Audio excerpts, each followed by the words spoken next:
Ok, Beatlemaníacos del mundo y de Lima, de Perú y del país, 12:36, tal como lo habíamos ofrecido. El día de hoy tenemos un invitado de lujo.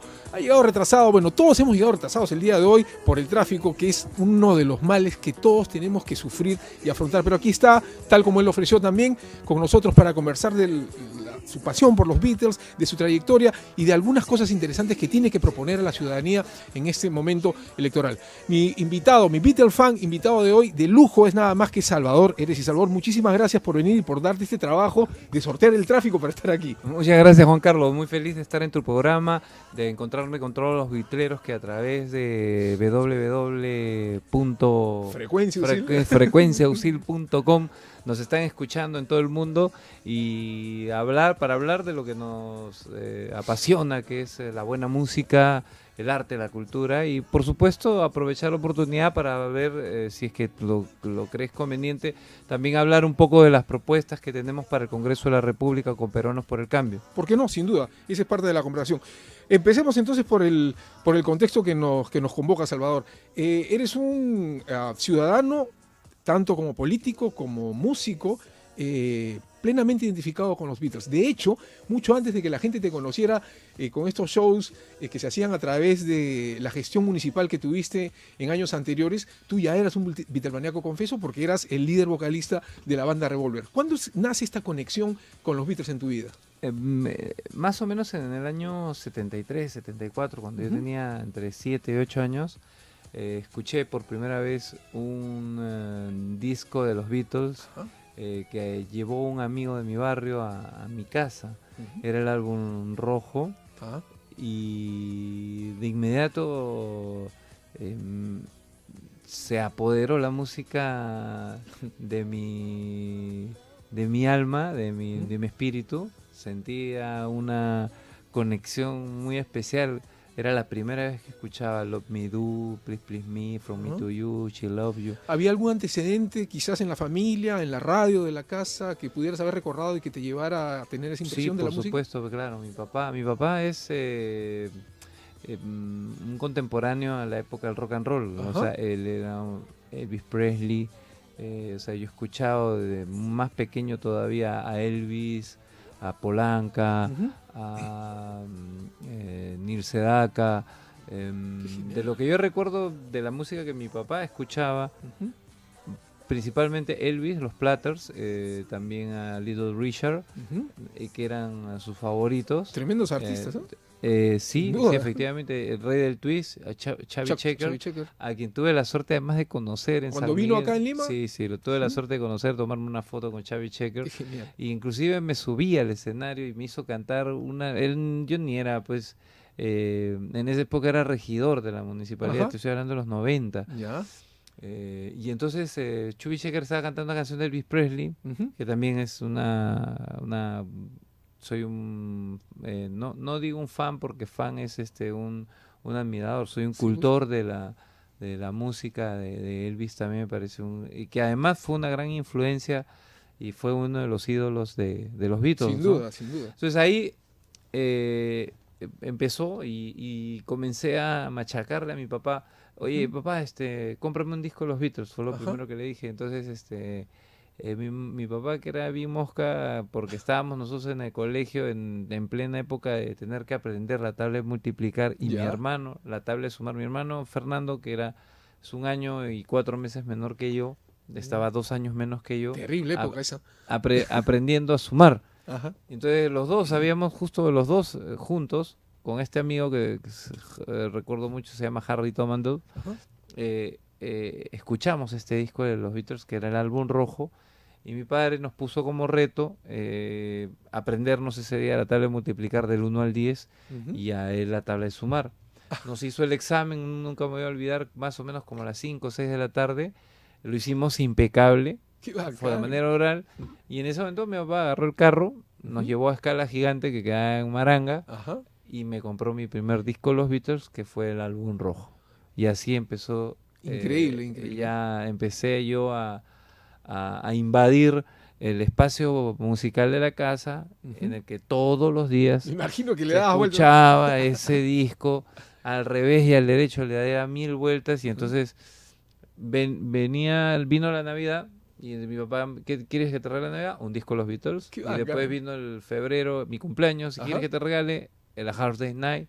Lo buscamos por todo Lima, me acuerdo. Que se llamaba Yeah, Yeah, Yeah en esa época. Ya. Ajá. Efectivamente. Y lo buscamos por todo Lima, estaba agotado la Hard Day's Ujú. Night. Y a mí me gustaba mucho la canción, tenía yo 8 años. Ajá. Me gustaba mucho I Should Have Known Better. Ajá. Y no la encontrábamos. Y el vendedor de una de las tiendas me dice, la canción está en este disco, que era el You. Entonces me sorprendió.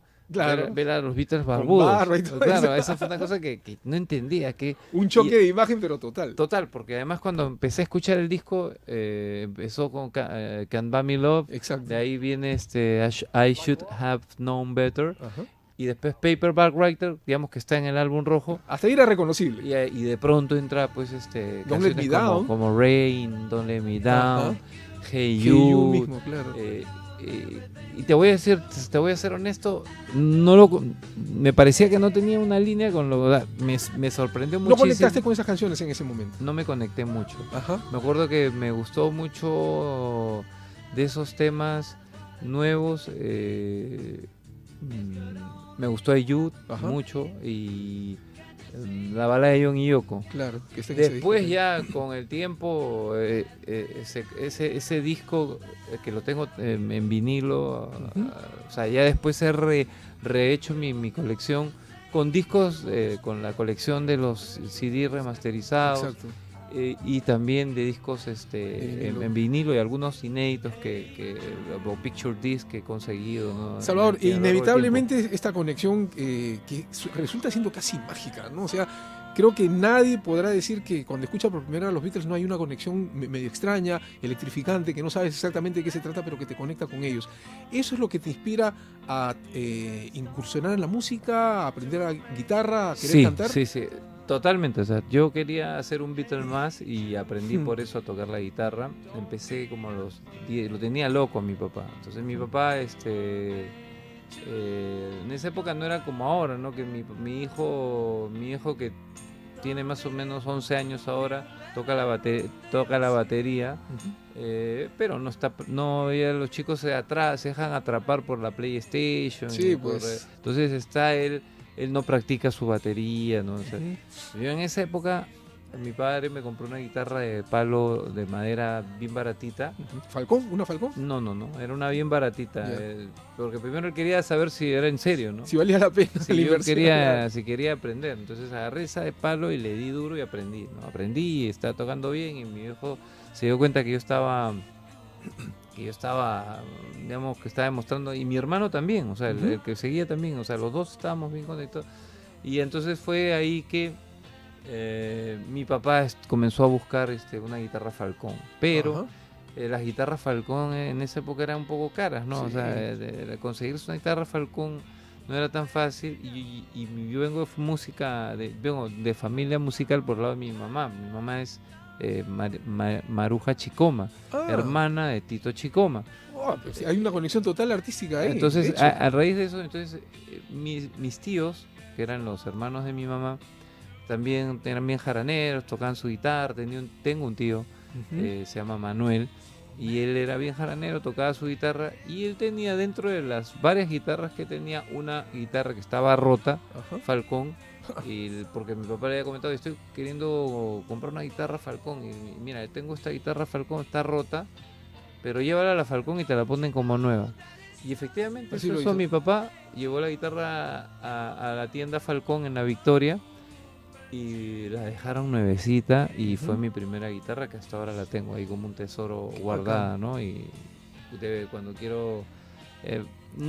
no es la guitarra Falcón más fina, pero es la guitarra Falcón que más quiero, porque Claro, me es imagino. con la que después aprendí a tocar guitarra. De ahí me compré de ahí mi tío Tito me regaló una guitarra eléctrica, Ujú. que sonaba bien rico, y yo porque era muy curioso, le sacaba las cuerdas, le Ajá. ponía, siempre me gustaba ver el por qué la ¿Por qué? malogré. La malogré porque le ¿Moviste saqué, los moví humbuckers, y seguro, y la todo eso? llevé donde uno de estos, ¿cómo le dicen? Luthiers. Luthiers. no voy a decir su nombre, pero me cabeceó porque le di la guitarra y nunca me la devolvió, ¿no? Entonces se no quedó me con la digas. guitarra y ya al cansancio y como me salió con un rollo que costaba tanto. Ya, el asunto es que nunca Al te la final la devolvieron. guitarra me la devolvieron y no sonaba igual que cuando la llevé. Ajá. O sea, es un luthier muy conocido por cambiarte las pastillas de las guitarras. Se quedó con Y las originales y te puso cualquier cosa. seguro, seguro. Yo en esa época pues no entendía mucho, tenía 11, 12 años. Ah, la ilusión te ganó y simplemente llegaste Y para hacerlo. y a raíz, y después cuando ya yo estaba dominando bastante bien la guitarra, me salgo un jalado en primer año y media. Mi viejo me Te agarró quita la la guitarra y guitarra. la metió en el closet y ya por lo menos dejé de tocar un par de años, ¿sabes? Porque Ah, mira. bien radical en esa época era mi papá. Me trae mucho recuerdo. Él no se acuerda, él no se acuerda. No se Dice, acuerda. no, yo no he sido así, me dice, ¿no? Pero tú lo tienes grabado y lo tienes presente. No, y él dice, yo no he sido tan malo, me dice. No, si tú has sido así, le digo. Entonces, Loco. bueno, y mi primera banda la formo cuando tengo 15 años. ¿Es Revolver la primera banda? No, es una banda que le pusimos Silver Boys. Ajá. Y Obviamente con espíritu Beatle. no, tocábamos música los Beatles. Mi Ajá. primo Tito Tito Chicoma Jr. ¿Ya? tocaba la batería. Él Ujú. ahora vive en los Estados Unidos. Estaba Gilberto, no me acuerdo su apellido, la ¿Ya? verdad. Un amigo Miguel Soto y yo. Ajá. Y nos fuimos a un show que daban en Radio Nacional con una chica que era la que promovía y tocamos en vivo. Ah, mira. Y la primera canción Genial. que toqué, porque yo tocaba el bajo, Ajá. fue All My Loving. Hicimos Mira. All My Loving y She Love You. Canté Yesterday ese día y Help. Nunca me voy a ¿Qué olvidar. año más o menos? ¿70 y 80 y tantos? 1981. Mira, 1981. mira, esa fue tu primera incursión musical O sea, de lleno. mi primera presentación en En vivo vivo, fue en la en radio. 1981. Y ahí conocí a los chicos de Revolver. Ahí estaba Paco Giles. En ese momento estaban ellos estaban también. O sea, era un programa de Beatles que juntaba... grupos que se juntaban ahí de viteros ¿Ya? chiquillos, porque Ajá. en esa época tenían yo 15 años. Claro. Y Y Paco había ido con su grupo en ese claro, momento. Paco ya tendría sus 18, 19 años con Santiago Cabrera, Ajá. que en esa época era conocido como Lucho Cabrera. No, pero después como se dio cuenta que Luis Santiago, se llamaba Luis Santiago, Santiago era más artístico, Ya. se puso Santiago, ¿no? Ajá, Y mira, entonces pretencioso. y sí, y ahí estaba Revolver tocando con su banda, digamos, original. No, Paco en esa época no era la primera. Ajá. Y bueno, y de ahí terminé el colegio y entré a la onda, tuve mi etapa metalera también, ¿no? Sí, creo que casi todo el mundo Tuve- ha tenido eso, ¿no? Sí, tuve mi etapa metalera, toqué con un grupo que se llama Overkill, música Ah, AC/DC. ¿tú estuviste en Overkill? Sí. Tocando música Lo vi AC/DC. alguna vez. Música AC/DC era, ¿Ya? básicamente tocamos AC/DC. Y de ahí pasó el tiempo y mi encuentro con Revolver se produce a propósito del karaoke, ¿no? Que empieza a llegar al Perú. Ajá. Y yo cantaba en los karaokes canciones de Elvis. Ya. Y entonces, por esa razón, buscaron una banda que me acompañara para una presentación de un libro de Ujú. Fernando Ampuero. El libro se llama Caramelo Verde, Ya. si más no recuerdo. Y era en los Altos de Donofrio, no me acuerdo del nombre. ¿La Avenida Venezuela? Pizarro creo que se llama el Ya. sitio. Y ahí tocamos. Ah, en el Parque Salazar. Sí, no. El Parque Kennedy. Sí, pero Sí, ya en la acá esquina. En el Parque Salazar tuve algunos conciertos Sí. con Revolver. Sí. Y de ahí. Pizarro estaba ahí. Perdón, con Overkill. Ajá. Y de ahí tocamos en Bizarro. Mi primera tocada con Revolver fue por ahí por el año 89, 90, Ajá. más o menos. ¿Cómo te reencuentras con Paco y cómo deciden armar la banda? O sea, la banda ya estaba armada. Yo Ya. entro. Ah, yo tú entro, yo entras entro a a la la banda como vocalista, pero para hacer un segmento que no tenía nada que ver con los Beatles. Sino porque, ¿qué pasó? Que como nosotros ensayábamos para hacer esta presentación, que era una única presentación, que había que hacer música a los 50, ¿Ya? ensayábamos en la primera parte del show de Revolver porque ellos no tenían tiempo para ensayar. Mm. Y entonces yo cantaba canciones de Elvis, El rock de la cárcel, Ajá. Don't Be Cruel, de los Platters, Only You, cantaba la canción de la película Ghost, Ujú. de The Righteous Brothers. Y entonces hizo un repertorio más o menos unas 8 canciones, Tutti Frutti. ¿Ya? Y entonces la gente que se sorprendía de escuchar un Revolver que tocaba rock and roll. Ujú. Bueno, yo no he conocido a gente que haya tocado música perdón, de Elvis Presley, los Platters. Entonces, Raro, no sé poco se dice. ese público empezó a engancharse. Toqué, hicimos la función con Caramelo Verde y ya no tuve contacto con la banda. Hasta que un Ujú. día Paco me llama y me dice, oye, ven que hacer tu parte porque hay gente que está viniendo Al no show. sé, se llamaba la casa, no sé, la casa de cartón, el lugar Ajá, que queda en el Boulevard de Barranco, claro. para tocar mis canciones. Ujú, Y entonces poco a poco tocaba 6, 7, iba ampliando el repertorio. ujú. Empecé a hacer canciones de Queen, de Doors, Bacán. a The Rolling Stones. Yo era un vocalista básicamente. Y Eras como el ya, vocalista invitado de Revolver en su show, algo y así. ya hasta que llego a ser el vocalista de Revolver, Ajá. y como ya me pongo de vocalista del grupo, comienzo ya a hacer los temas de los Beatles. Y así ha sido la historia, ¿no? Yo Una recuerdo, historia. Salvador, haber visto en los diarios, no sé si el diario La República, reportajes a Revolver con grandes fotografías en blanco y negro, hablando de ustedes, hablando del concepto Beatle y todo eso. Y en ese momento decía, wow, ¿acaso estos son el grupo más importante que tributa a los Beatles en Lima? ¿Llegaron a hacerlo? ¿Esa era, digamos, la circunstancia que vivía el grupo en algún momento? Éramos una de las bandas, como que es una de las bandas más representativas, ¿no? No se Ajá, puede negar el grupo Amigos en su época con El Mundo Delgado. exacto. Creo que estaban los hermanos Cornejo, pues fueron unos referentes. Ajá. El mismo Carlos Guerrero Con We All formó una Together, banda, We All Together, pero formaron una banda que se llamaba You. You, claro. Y en ese grupo You, cuando íbamos a la feria, arrancaban con Magical Mystery Tour, yo Ajá, recuerdo. Y Carlos siempre ha interpretado muy bien. muy bien a Seguro. los Beatles. Ajá. Después también he visto al grupo, al Sargento Pimienta, en el Sargento Pimienta, Claro. ahí están amigos muy El queridos, hermano de muy, Samamé. estaba también Perico, no me acuerdo su apellido. Ujú. eh, ah, Ellos formaron una banda también que se llamaba Ave, Ajá. que hacían canciones propias, muy Ah, bonito tocaban. o sea, había en ciernes una movida Beatle, Pero por pequeña, su, pero existía. entonces habían más o menos, en esa época, Revolver, que tocaba en Ajá. Barranco, la banda del Sargento Pimienta, el Sargento Pimienta, Ujú. We All Together que hacía, Exacto. Gerardo Manuel Sí, también, claro, sin duda. que Claro que sí. tocaba en la casona de Barranco. Entonces había, sí, en los 70, 80, Había una sobre todo en los movida. 80, hubo una buena movida Beatles y había mucho público. Ahora, Ujú. Revolver se caracterizaba por tener un show de los Beatles, pero también un Exacto. show de Santana. Ah, Y entonces ahí tenía un público mayor, obviamente. teníamos un buen público Ujú. porque era una banda bien completa. Estaba Filomeno Valumbrosio, tocaba con nosotros. Ujú. eh, eh, Estaba Wilmer Aimes, más conocido como La Momia, que tocaba las congas, las tumbas. Carlos Martínez, entonces, era tremendo Oye, bandón. pero un combo con proyección. ¿En qué momento, digamos, se quiebra ese camino tan exitoso y deciden Lo ya que no pasa es que dejarlo ahí? hubo un momento de la banda en que se toman decisiones, ¿no? Ujú. Eh, Santiago estaba muy preocupado en procurar ya hacer un material propio. Ah, ok. Y Paco, si bien es cierto, también quería eso. Paco era estudiante universitario, entonces Ujú.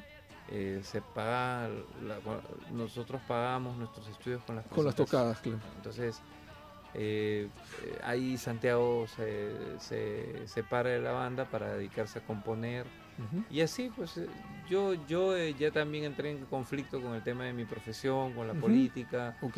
Y entonces Ya en tus primeros momentos ingresaste a la poco a política. poco me fui apartando de la banda, Ajá. y porque ya tenía que tomar una decisión. Claro. Porque o haces una cosa bien o haces otra cosa bien. ¿Tenías claro que querías ser político por encima de la música en ese momento? Hubo un momento de conflicto, ¿no? A Ujú. mí también tenía vocación política desde que entré a la universidad y desde los 14 años. Ajá.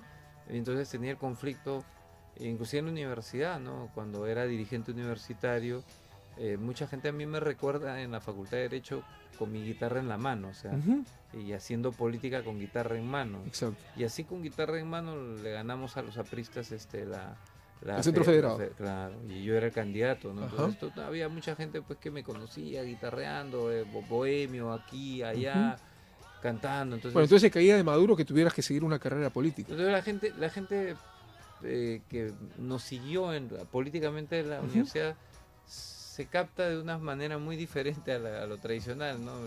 Si no se capta, digamos, en la juerga juvenil. Claro. Y entonces de pronto yo les decía, oye, mira, ¿saben que tengo un debate ahora en... ¿Debate tú? ¿Te vas a debatir? Sí, tengo un debate con los apristas, con la gente de la izquierda. Y yo estoy en el movimiento tal. Ah, vamos, pues, vamos, te acompañamos. Y entonces sucedía que de pronto me veían hablando, me veían orador, o sea, y se sorprendían, ¿no? Y este grupo de gente, de amigos, comenzó a seguir al movimiento que ya lo había formado previamente otra gente. Y en la universidad comenzamos a ganar elecciones y yo entro al movimiento universitario en el 83. A partir del 87 empezamos a ganar elecciones de manera consecutiva, creo que durante 5 o 6 años. O sea, literalmente, y de repente sin proponértelo, ya habías iniciado tu carrera política. Yo a los 14 años empecé. Me metí al PPC. Desde los 14 años estuviste en el PPC. Entonces ya estaba, ese era tu destino. O sea, tengo una vocación musical, tengo una vocación por mi profesión y tengo una vocación por el tema de la política. Y hay un momento en que tienes que escoger cuál es la vocación a la que le vas a meter más. Exacto. Cuál es la que vas a cultivar más.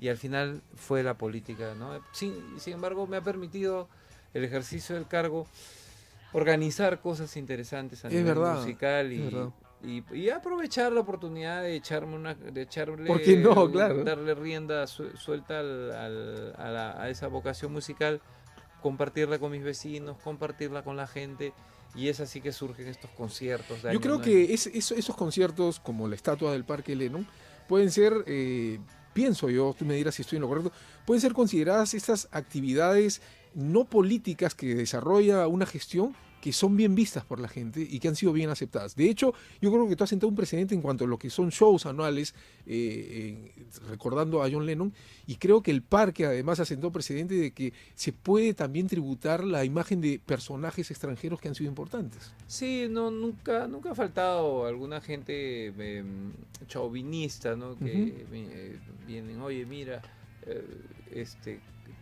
¿por qué no le rindes un homenaje a un héroe nacional? ¿Por qué no le rindes acaso en el Perú? No hay músico, o un músico criollo y qué sé yo, claro. Yo le digo, mira, el mundo es un mundo globalizado y la música es universal. Y yo quiero y me encanta la música criolla. Tanto sí, bueno, hicimos una estatua también a Jesús Vázquez. Exacto, sí. Entonces, es que una cosa no es excluyente de la otra, pues. Exacto. Entonces, hay gente que por chauvinismo o simplemente por criticar, porque hay muchas personas que les gusta solo criticar por molestar, por no decir la palabra correcta, o sea, siempre le encuentran tres pies al gato para que a lo positivo encontrar algo negativo. Como último concierto que hicimos a propósito. Hubieron algunas críticas, ¿no? O sea, que estaba usando la imagen de Lennon para hacer política, y yo sé perfectamente. Mi conciencia está tranquila, todos los años lo hemos hecho, siempre lo hemos hecho. Exacto. Y no era nada nuevo fuera de mi identidad. Lo que hubiera estado mal es que yo nunca hubiera hecho nada y de pronto hubiera aparecido como Beatlemaníaco de última hora. Exacto. Y en el concierto ni me puse una camiseta. Sí, vi las fotografías, número, claro. Ni pusimos publicidad. Lo máximo que pusimos que era el concierto Salvador y sus causas, ¿no? Claro. Que en realidad eran mis causas, porque todos mis amigos, todos los que estuvieron ahí presentes. Agradecerle a Tavo Castillo, a Mundo Delgado, a Carlos Guerrero, a Ronico Padilla, a la gente de Scramble Eggs, ¿no? Y siempre, bueno, en las redes los celos entre las bandas, algunas... Porque ellos sí, yo no, y etcétera. Que nos gustaría que pongan a los Beatles de Yo Soy, ¿no? Entonces, lo que pasa es que ya era...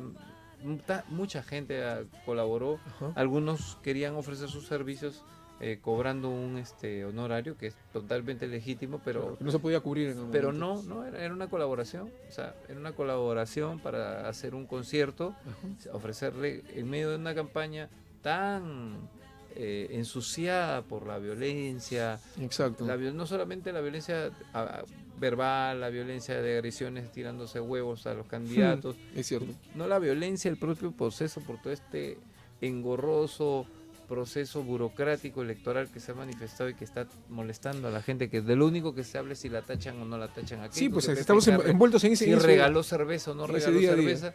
Entonces, en medio de toda esa, disculpen la expresión, toda esa porquería, hacer un concierto de buena música, podía ser los Beatles, podía ser el Sambo Cabero, podía ser música clásica, pero en medio de eso, ofrecerle eso al ciudadano a mí me parece algo diferente. Bueno, ¿no? yo creo que si hubieras hecho un concierto con otra temática, quizás no hubiera sido honesto, pues si tú estás identificado con Lennon y los Beatles, no hubiera ido claro, no tendría lógica.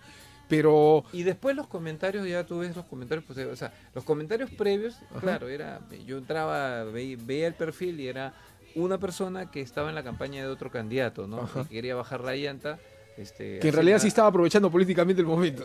Que quería aprovechar el evento para sacarle manteca política. Y nosotros, al final, yo opté por decirle a todos mis amigos que evitaran pronunciar cualquier tipo de arenga política a mi candidatura al Congreso o a mi partido, y no hubo ninguna arenga. Algunos se entusiasmó y dijo, les pido que voten por Salvador, y de verdad, te lo digo con toda honestidad, la gente en ningún momento he sentido ninguna situación de disconformidad, muy por el contrario, de apoyo, identificación y además de convicción de que llegando al Congreso voy a conseguir haciendo las mismas cosas y no solamente... ¿Por qué tendrías que dejar de hacerlo? No solamente con los Beatles, ¿no? Yo he hecho noches de tango, he hecho noches de zarzuela, he organizado muchos temas en relación a la música cuando he sido alcalde, y como congresista me gustaría aliarme con alcaldes para llevar cultura a las plazas. Y a propósito de la cultura que convoca gente, aprovechar unos 15 o 20 minutos de conversación con el ciudadano sobre sus problemas. Algo que hace mucha falta. Y llevarlo al Congreso, ¿no? Esa Porque conexión. Si yo convoco, venga a escuchar al congresista, la gente está harta de los políticos. Pues si yo le digo a la gente, oye, vamos a hacer una noche cultural y un momento vamos a hablar con el congresista, la gente dice, oye, bueno, vale la pena porque vamos a escuchar tango y vamos a hablar con el congresista que nos está ofreciendo esta noche cultural. Eso es lo que yo quiero hacer para tener un contacto con el vecino, con el ciudadano, y poder llevar sus inquietudes al Congreso y ser un buen representante. Con toda esta experiencia que has acumulado con el contacto con el vecino, con el trabajo municipal, 5 aspectos fundamentales que tú consideres que debes desarrollar si eventualmente llegas al Congreso y que crees que la gente debe prestarle atención porque son inevitables de realizar. Número 1, hay que elevar el nivel del Congreso. El Congreso está muy venido a medio, ¿no? La gente no cree en el Congreso, la gente cree que el Congreso tiene muy bajo nivel, y una forma de elevar el nivel del Congreso es eligiendo a personas capaces. Y yo con humildad he hecho una buena gestión en San Miguel, he sido 12 años de gestión. San Miguel ha habido un cambio radical como ciudad, y esa capacidad y experiencia que he demostrado en gestión quiero volcarla en el Congreso. O sea, número 1, quiero aportar a elevar el nivel del Congreso. Número 2, quiero representar a los ciudadanos. Y quiero representar a sectores de la población que no se sientan representados. La clase media, que es muy importante. Los padres de familia que sufren por las alzas indiscriminadas de las pensiones en los centros educativos privados y en las universidades, ¿no? Entonces, eso lo quiero trabajar. Quiero trabajar el tema de consecución de recursos para Lima. Lima tiene un déficit de 50.000 millones de dólares en obra pública, infraestructura. Hay que hacer trenes eléctricos, hay que hacer puentes sobre los ríos para mejorar la conectividad de la ciudad. Pasos a desnivel, supongo, también. Hay que conseguir recursos para la infraestructura de la seguridad ciudadana, y Lima no los tiene, los alcaldes no lo tienen, porque hay una injusta distribución del presupuesto nacional, y quiero trabajar el tema presupuestal. Ese es el tercer punto. El cuarto punto, lógicamente, es proyectos de ley muy concretos en relación al arte, la cultura, y sobre todo dirigido a un público muy importante que es el artista. Quiero legislar en favor del artista. Algo que se ha ofrecido cientos de veces y no se ha conseguido. No se hace, ¿por qué? Porque hay muchos colegas artistas que postulan al Congreso y en el Congreso se pierden. ¿Por qué? Porque no tienen una trayectoria de gestión pública, y entonces no logran su objetivo. Sí, pues claro. Van con muy buena intención y no logran su objetivo.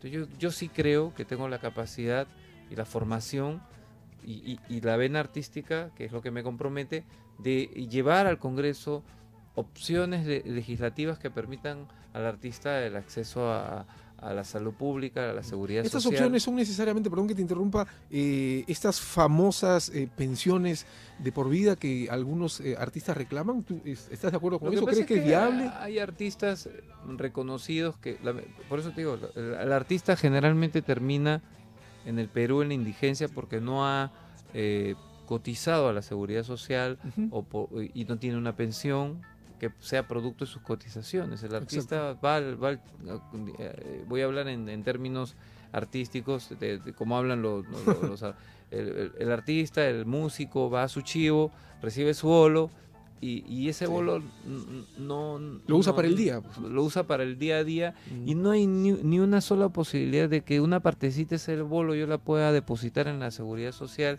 e ir construyendo poco a poco una pensión para el futuro. Entonces, hay que trabajar algún mecanismo para darle acceso a la salud, acceso a la seguridad social, y el artista pueda tener una pensión al cumplir una determinada edad. Exacto. Como se le ha planteado, por ejemplo, PPK, lo ha planteado a los mototaxistas y a los taxistas, que son también trabajadores independientes. Entonces, ese es un tema que quiero trabajar. Y segundo, al público, que le gusta el arte.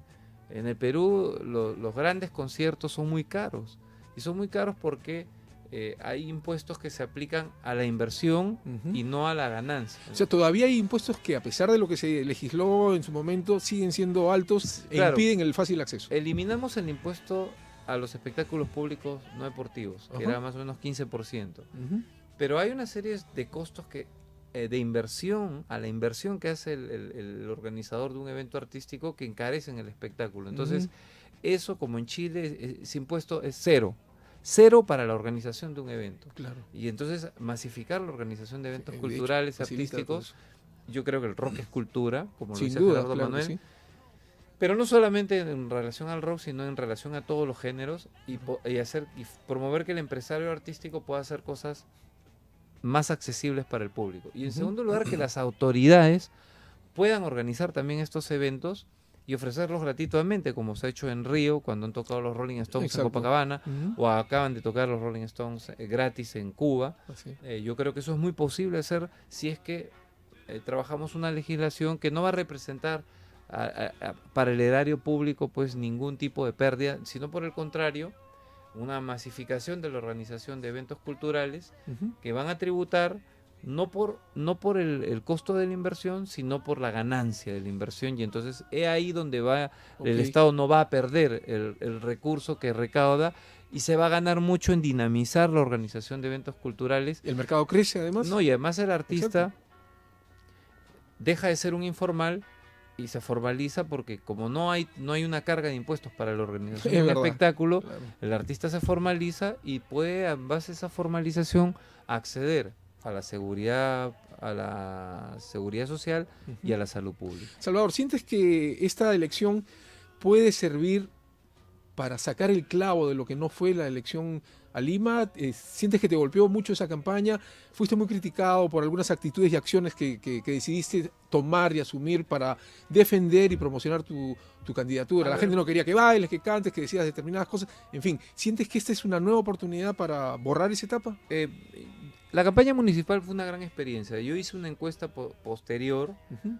El 68% aprobaba mi desempeño en la campaña municipal. Yo fui la segunda opción de mucha gente. O sea, mucha gente voto por Castañeda. Si no votas por Castañeda, votaba por Heresi. O si no votaba por Cornejo, votaba por Heresi. O sea, yo construí un tangible positivo en esa campaña. Lo medí además cuantitativamente, a pesar de que muchos opinólogos decían que me había excedido con lo de la música, la cantada. Creo que sí. ¿Crees que sí, que te excediste? Sí, me excedí. El primero estuvo bien, el tema de Soy Salvador. Era una música además vernacular más que cumbiambera. Y el segundo fue un wine, o sea, no hice nada que no esté fuera de mi identidad, porque era... si tú analizas la música de los... es buena música. El tema es que ya un candidato cantando 2B, El Destapador, con un destapador. Eso fue ya un poquito, ahí creo que haciendo autocrítica creo que me equivoqué. Entonces hay que aprender de los errores. Esta Exacto. campaña he hecho cosas más en función a una campaña congresal. Ok, en donde tú concretas, tienes- más donde centradas. tienes que buscar tu nicho. Exacto. Y mi nicho natural es los vecinos de la Lima de clase media, Exacto. ¿no? Que San Miguel, Magdalena, Jesús María, Pueblo Libre, Lince, Ujú, ¿no? Breña, algo de San Isidro, algo de Miraflores que me conoce, claro. algún elector de la Lima periférica que se acuerda de la música, a la que sí le gusta el tema de la música. En el Agustino yo saqué 17% de votación, Mm. saqué una importante votación en el Es gente a la que hay que Agustino. buscar nuevamente. Pero la gente del Agustino es bien rockera, además. Alguien más, La sí, gente, sí. los jóvenes del Agustino son rockeros. Ujú, Entonces, tengo un nicho. Ujú. Y este concierto, por ejemplo, vinieron 10.000 personas. O sea, es muy probable. No digo que todas las personas que fueron al concierto vayan a votar por mí, pero hay una gente que sí Que se están siente entusiasmados con tu identificada. candidatura, Entonces, yo sin duda. he desarrollado una estrategia de trabajo en nichos en donde puedo obtener votos. Ujú. Y tengo bastante confianza de que el 10 de abril PPK va a lograr su pase a la segunda vuelta y vamos a ganar la elección nacional. Ujú. Y que con humildad lo digo, con mi gratitud a la gente que crea que mi opción, que es el número 4 en la lista de PPK, es una buena opción, ganar mi candidatura, mi representación en el ¿Estás Congreso de la agotado? República. Porque este trabajo de candidatura es duro, ¿verdad? Estoy cansado, pero mental y físicamente, pero estoy muy feliz, muy optimista, me siento muy realizado. Ganemos o perdamos, estoy haciendo lo que me gusta, Ujú. ¿no? Que es es mi vocación, que es mi feeling, que es lo que me define como ser humano. Y cuando uno hace lo que lo define como ser humano, es feliz, ¿no? Y creo que la felicidad no está en lo económico, la felicidad está en que tú puedas hacer las cosas en las que tienes vocación, en las que sientes, en las cosas que haces con pasión, con amor, en las cosas que le entregas a la gente sin esperar recibir. Es Exacto. ahí en donde uno encuentra ese saborcito de la vida, que es lo que se llama felicidad, ¿no? Ok, ya para terminar, Salvador, y agradeciendo una vez más esta visita, el alcalde Beatle puede convertirse en el congresista Beatle. ¿Qué decirle a todos los vitreros que siendo alcalde te han seguido, te han apoyado y que de hecho ahora tienen una expectativa desde este punto de vista del que siente de muy cerca y desde muy adentro el amor por los Fab Four? A ver, yo creo que los Beatles significaron, y a mí me gusta mucho cuando veo la antología de los Beatles, las palabras finales de Ringo, Ujú. ¿no? Que a quien a muchos piensan que Sí. no estaba en el nivel de los otros. Ah, Pero a mí equivocados Ringo totalmente. ha sido uno de los mejores bateristas de la historia de la música. O Sin sea, duda. y Ringo dijo algo muy importante. Fue un grupo de personas en el que hubo mucho amor, mucho amor. Ujú. Y que a través de su música le cantaron al amor, le cantaron a valores egregios como la paz, la solidaridad, protestaron frente al establishment. No solo Lennon, Ujú. también George lo hizo con Taxman, con Exacto. por los impuestos tan injustos, tan altos que se cobran, Ajá. se cobraban en esa época en Inglaterra. Así es. Mismo Paul, también en sus luchas por la protección de los animales. Exacto. Entonces, es una banda que tiene un mensaje social muy importante que creo Ujú. voy a procurar llevar al Congreso con mi conducta, con mi comportamiento. Ujú. Ese es lo primero. Más allá de que se van a hacer conciertos, que voy a procurar, que nos podamos reunir y Ujú. que esta movida crezca y la podamos transmitir a nuestros hijos, a nuestros nietos, Claro. y porque es una movida bonita, es una verdad. movida Sana, además ¿no? sana. Sana, por la paz, por el amor. Exacto. Entonces, voy a seguirlo promoviendo porque creo que además, haciéndolo, estoy construyendo país. Estoy construyendo que en la mente de nuestra gente